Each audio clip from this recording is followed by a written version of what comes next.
बहादुरगढ़ से breaking news. 3 दिन पहले ही पिताजी के साथ मनाया था जन्मदिन। हमें नहीं पता था ये उनका आखिरी जन्मदिन होगा।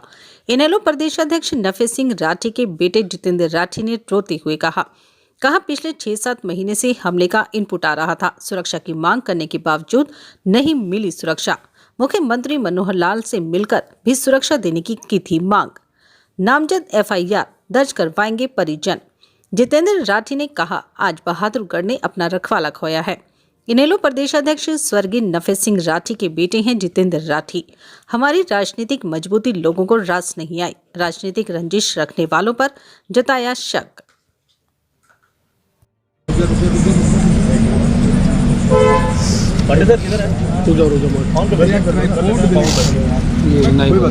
चलो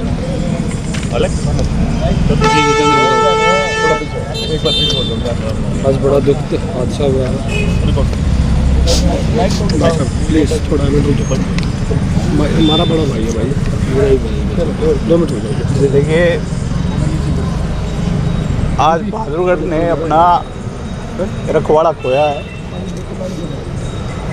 मेरे पिताजी ने जब से उम्र संभाली तब से बहादुरगढ़ की सेवा करी। 2 मरतबा यहाँ से चेयरमैन रहे, नगर पालिका के शहर को पहली मरकरी लाइट दी, CC गड़ियाँ दी, कॉलोनियाँ मंजूर करवाई। इस शहर को बनाने में मेरे पिताजी ने अपना खून पसीना एक किया। जिस समय मेरे पिताजी यहाँ के MLA बने, बहादुरगढ़ को चंबल की घाटी कहा जाता था। 1 दर्जन से ज़्यादा दुकानों पर पुलिस बैठी थी। क्यों? यहाँ पे गुंडे मंत्रियाँ मांगते थे। हमारी सरकार आई, वो गुंडागर्दी खत्म हो गई थी। शहर हमारा पीसफुल हो गया था। तरक्की की राह देख रहे थे लोग यहाँ पे।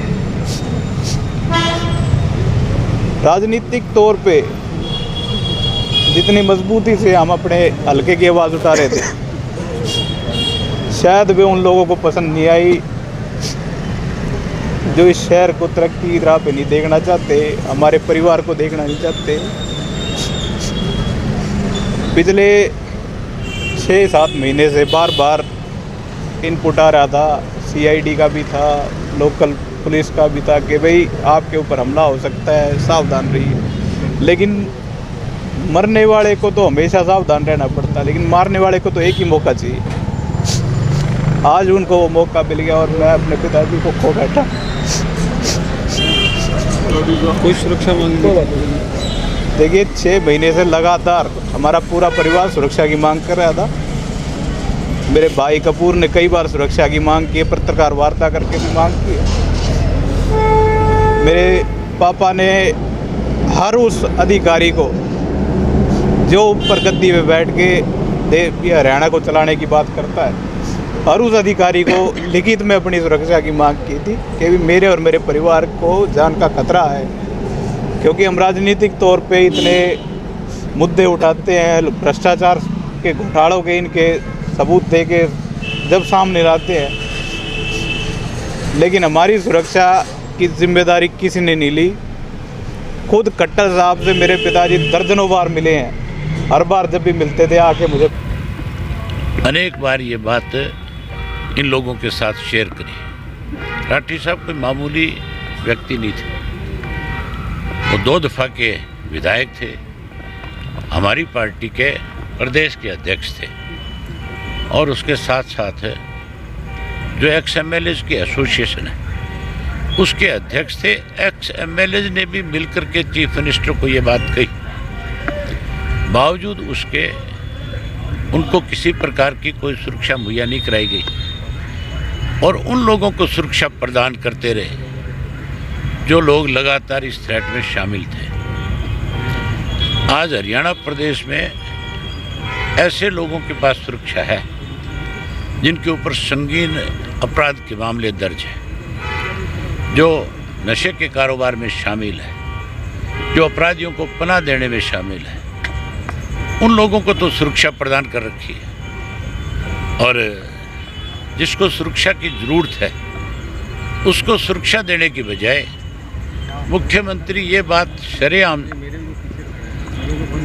पब्लिकली ये बात कही कि मैं हरियाणा प्रदेश के आम व्यक्ति को, आम नागरिक को सुरक्षा प्रदान नहीं कर सकता। प्रदेश का मुख्यमंत्री अगर ये बात कहता है कि मैं सुरक्षा प्रदान नहीं कर सकता, तो इसका मतलब जंगल का राज है।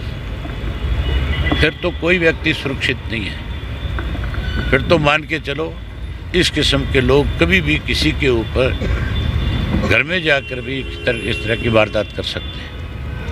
मैं इसके लिए पूर्ण रूप से सरकार को दोषी मानता हूँ, मुख्यमंत्री को दोषी मानता हूँ, जिसकी ये जिम्मेवारी बनती है कि कोई व्यक्ति अगर सुरक्षा की मांग करता है, अगर आपको लिखित रूप में देता है, आप उसकी जांच कराओ।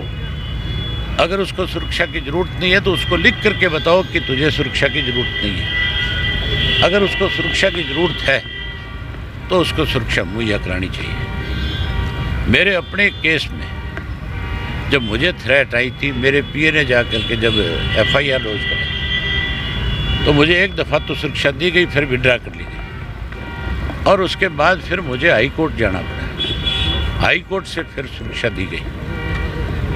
आज बीजेपी का अगर प्रदेश का अध्यक्ष कहीं जाता है तो उसकी सुरक्षा में जहाँ डिस्ट्रिक्ट पुलिस लगाई जाती है, वहीं उसके साथ 2 गाड़ियाँ परमानेंट सरकार की तरफ से दी हुई है।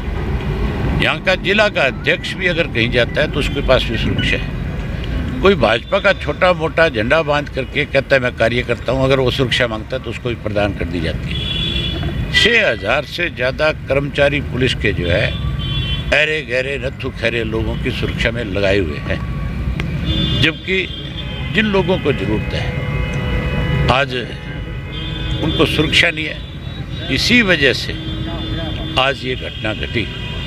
इसके लिए पूर्ण रूप से सरकार जिम्मेवार है। हम मांग करेंगे कि इसकी जांच CBI बना ली हैं अपनी और वो कार्रवाई में लगी हुई हैं और 2 DSPs जो हैं वो इसमें लगे हुए हैं और शीघ्र से शीघ्र हम इनको ट्रेस करेंगे, जो भी इसमें हमला करने वाले हैं उनको।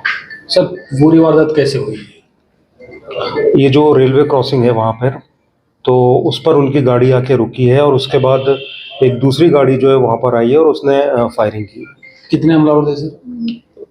अभी तक जो आया है कि 4 हमलावरों का पता चला है, बाकी आगे भी अभी इसमें इन्वेस्टिगेशन जारी है, तो जो भी और भी होंगे तो उनको भी अरेस्ट किया जाएगा। क्या मामला सामने आया सर? कौन लोग थे? कहीं पता चल रहा है कि वो गैंग किसी गैंग का भी नाम आ रहा है या कोई और मामला? देखिए ये अभी जांच का विषय है और इसमें जो भी इन्वॉल्व होगा उसको बख्शा नहीं जाएगा और हम जो भी अपनी कानूनी कार्रवाई बनती है वो करेंगे। कितने राउंड मिले हैं सर? अभी उसका मैं उस विषय पर आपको बता नहीं सकता हूँ, वो सारा अभी पार्ट ऑफ इन्वेस्टिगेशन है, तो अभी पुलिस कार्रवाई जारी है और आगे जैसा भी होगा